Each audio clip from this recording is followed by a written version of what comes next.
মেহেদি, জি sir. গাড়ির সকালে আসার পর কি কি চেক করলা?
মেহেদি, জি স্যার।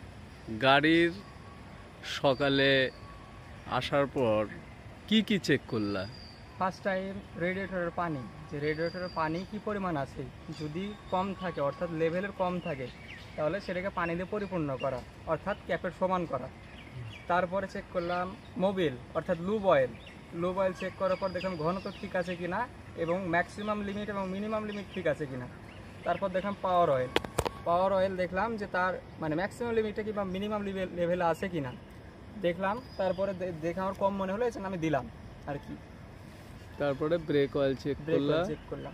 আবার চাকায় হাওয়া এবং চাকার নাট ৮-৬ আছে কিনা সেগুলো চেক করার পরে গাড়িটা স্টার্ট দিলে। হ্যাঁ, তো ঠিক আছে, খুব ভালো লাগলো। প্রত্যেকদিন একটি গাড়ি চেক করার এটাই নিয়ম।